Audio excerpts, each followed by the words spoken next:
Hi everyone, my name is Joakim. As mentioned, I work for Tobii. Tobii is a Swedish company. We've been around for 17 years doing eye tracking, and we are sort of the market leader for eye tracking. And what I'm going to talk about today is actually what makes immersive VR and AR possible, and what eye tracking actually means for that, how that enables that. So the content, so I'm going to talk a little bit about that, and then talk about better devices and better experiences, because that's what it's all about, and then how actually eye tracking creates the immersion. And then we'll go for Q&A if we have time. It's a very short session. So, so how many of you have ever tried an eye tracker before? Maybe 50%. Okay, so something happened there. So what we believe is that eye tracking will be integrated in large portion of VR headsets. And the reason for that is fundamental. It's basically an eye tracking is a technology that understands you as a person. It knows what you're paying attention to. It knows what your intention is. It knows what you did not see. But it also makes it possible to do things, to do environments that actually function the way that you function as a human being. So, but no trade show without any announcements, so I will start with 2 announcements. So yesterday we announced that we bring eye tracking analysis to VR, which is basically what we do is that we launched a software product which is called Tobii Pro VR Analysis, that basically allows you to build environments in Unity and in a very, very easy way analyze how people interact in that environment. And basically what I'm going to show you is a screenshot from that. So this is a Unity scene where you have actually 4 players in the scene, and what you can see they're represented by their heads, but you also see where they are looking. And from this you will get heat maps of things that they did look at. You will also see how they moved around in the environment. And this combined with the analysis tools that's baked into this makes it really, really easy to analyze what part of your application, your environment, is really affecting or catching the user's interest.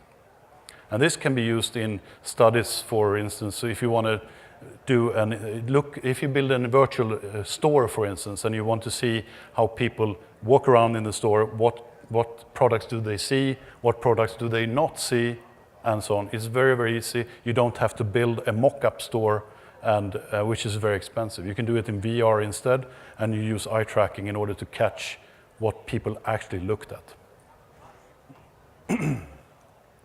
So the second announcement is that we are working with Lumos to bring eye tracking technology to augmented reality eyewear. So today we announced that we are working with Lumos to integrate eye tracking into the DK50 development kit that some of you might know about. And this is a huge thing for us because there's a really, really big need for eye tracking in AR. And from many different perspectives, and I'm gonna go through that as well. So and also it's a very good milestone for us because since earlier we have dev kits for VR, both for tethered and untethered. We have a retrofit Vive system that we provide to developers that want to do their eye tracking enabled software already. And also we are part of the Qualcomm SVR 845 standard implementation for standalone VR as well. So this is just another step in our progress to actually to put eye tracking in both VR and AR. So, and if you have questions regarding this and want to know more, please contact my colleague Carl Korobkin. His email address is there, or catch me after the session and I'll get you in contact with him. Okay. So there are some very, very strong use cases for eye tracking in VR and AR. I'm going to go through some of them for you. So in the better devices section, so fluid rendering is one of the things that very many of the OEMs are very, very interested in. So foveated rendering enables you to cut the graphics rendering load in half or even more. And that will reduce the hardware cost, especially now when the display resolutions are going up and up. You don't want to put more and more expensive GPUs in the systems. But by using foveated rendering, you can actually mitigate that problem.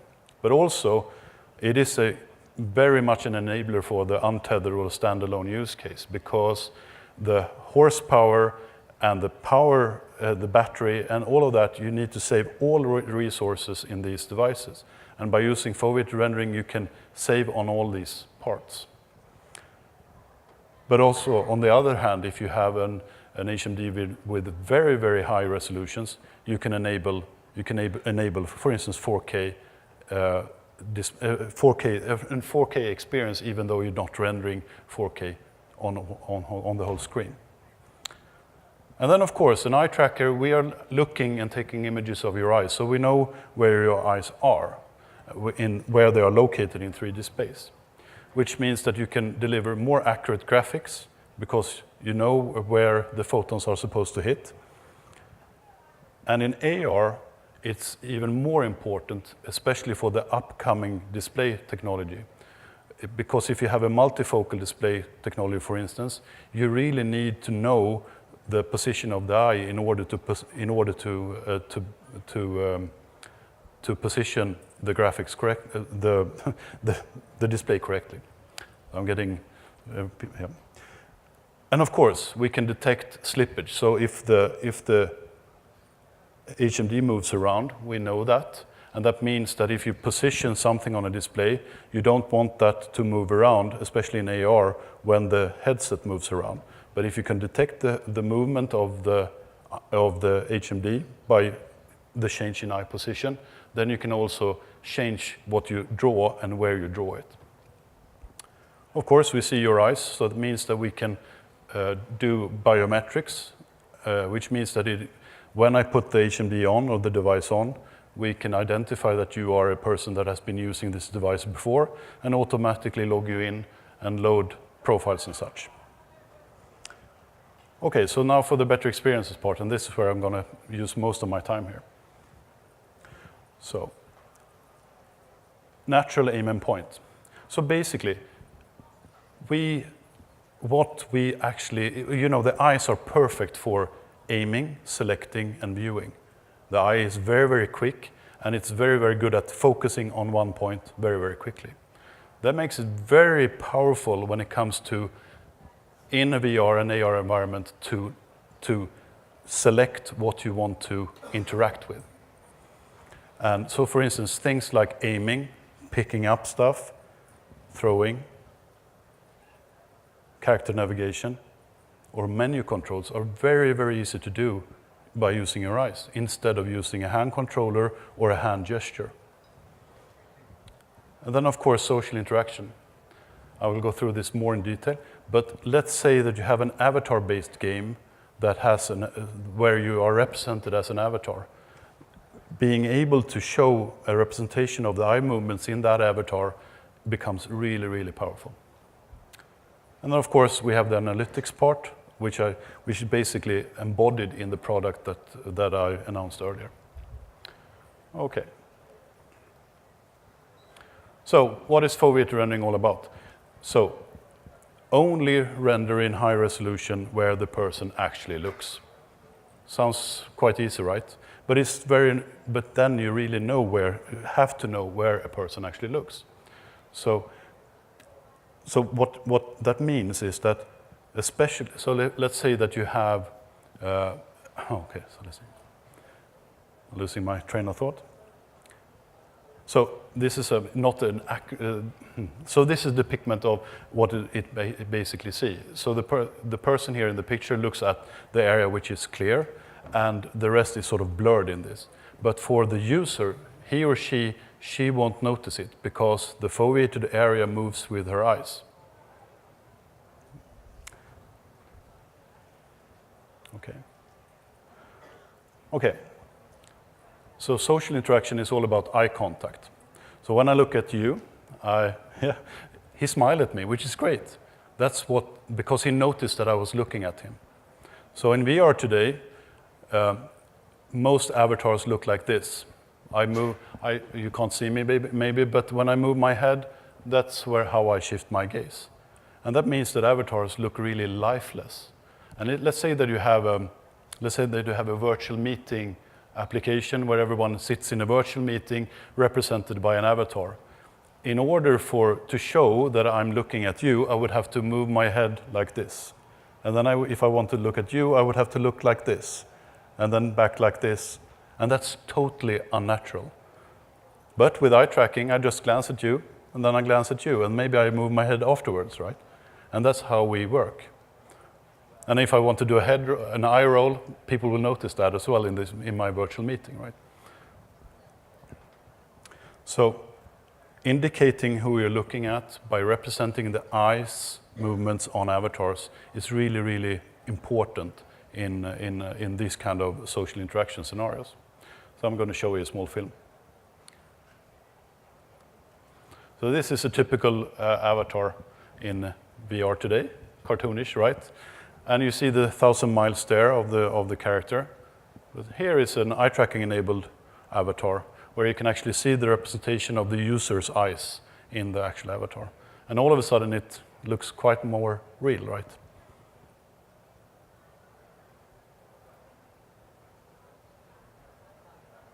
And also, of course, we can detect if you're blinking because we can see how open the eyes are. So even blinkings can be represented in your avatar as well.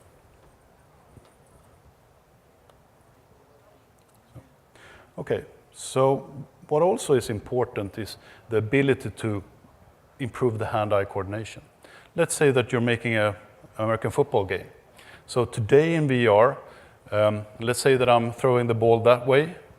The only way for me in today's VR to indicate that I'm actually thinking about throwing that way is to move my head that way and then be very exact in how I move my hand controller. And that is very unimmersive because in real life, I'm going to throw that way. I will actually point my head that way, but my eyes are pointing that way. So by combining the hand movement, indicating that I'm actually throwing something, with where I'm looking, because that's where my intent is, a developer can actually assist the user to succeed in throwing the ball to the right person. And that is how because we really want to mimic the way that people normally actually do things. And in real life, I always look at the things that I intend to interact with. And I also are quite confident that I'm going to succeed. Let's say that I want to pick up this chair. I'm going to look at it first, and I'm quite confident that I'm going to be able to pick it up. In VR today, I usually use my hand controller, aim it at the chair, and maybe I will be able to pick it up. Because the application doesn't know that I want to pick up the chair because it only knows what I'm doing with the hand controller or maybe what I'm pointing at with my head like this. And this is totally unimmersive. The only immersive way to do this immersively is to, okay, I'm glancing at the chair, I'm doing a motion. Yeah, the application probably knows that I want to interact with this chair. That's the power of the eye tracking signal. And it's really, really fast. So the application will know what the intention is. And then the action is performed by some other means of input, either the hand controller, or a gesture, or a button.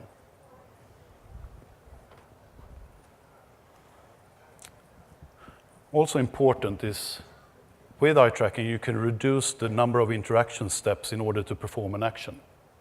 Because in real life, if I want to pick up this chair, I look at it and I pick it up. But in VR today, you would look at the chair, aim your head at the chair, or aim the hand controller at the chair, and then pick it up. That's a 3-step interaction. And I usually want to compare this what happened with the touch screens. So if you had the PC, you took the mouse, you looked at the icon, you took the mouse controller, moved it, clicked. 3 steps. But with the touch screen, I looked at the icon, and then I pressed a 2-step interaction. And we are used as people, we are really used to doing the two-step interaction. And people are so amazed that their children can use their phone because it has a touch screen. Yes, that's because it's much more mimics the way how we people actually function as human beings. So if you have an eye tracker, you know what the person really wants to interact with because he looks at it, and then it's very easy for that person to do the action on that object. And of course, it makes VR much less dependent on a hand controller, and in AR, where you mostly do not have a hand controller, then this provides very, very important input what the person really wants to interact with. But in order to create an immersive environment, you also need to stop doing things that are really immersion breaking. And one of the things that we have become really, really used to, both in VR, but especially in AR, is head pointing. So if I want to, because the head is really, really not suited for pointing. I'm not good at doing this, but I'm really good at glancing as a person. So, but we've introduced a very unnatural way of pointing using our head, especially in AR. And that means that you actually move your head much more, because the only way for me to point at the lamp over there is to do this. And then I want to point with you to you, then I have to do this. And then I have to point that way to look at, to press on my PC.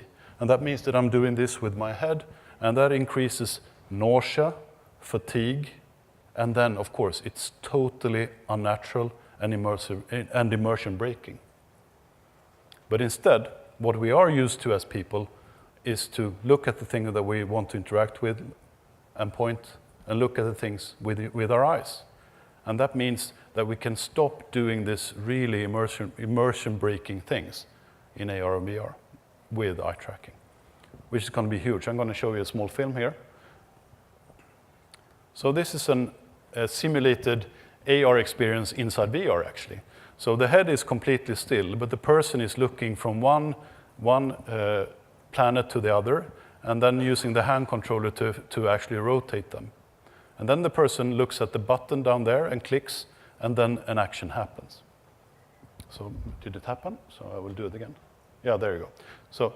So he's looking at the left planet and rotating it, looking at the right planet, rotating that, and then looking down to the launch button and pressing here. And there's no head movement at all, because that's how we prefer as people to keep our head quite still and then use our eyes.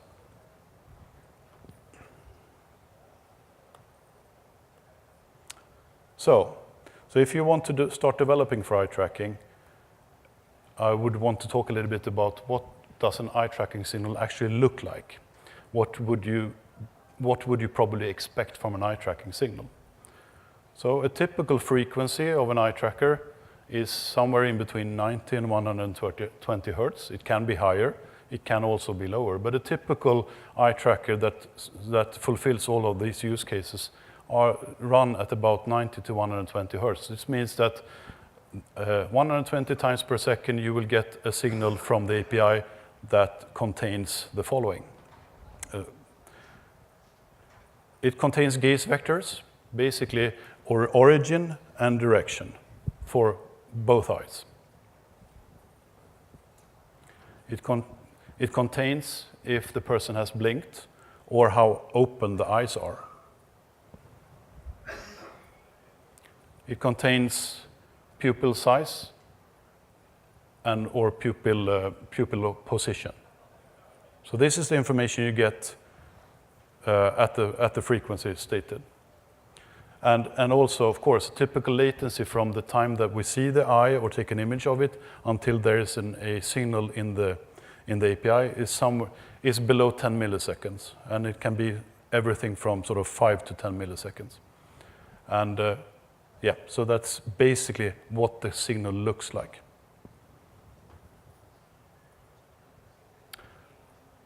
So what's going to happen the next 3 quarters of a year is what's going to happen is that we will have standard eye tracking APIs for the major game engines available, especially Unity and Unreal.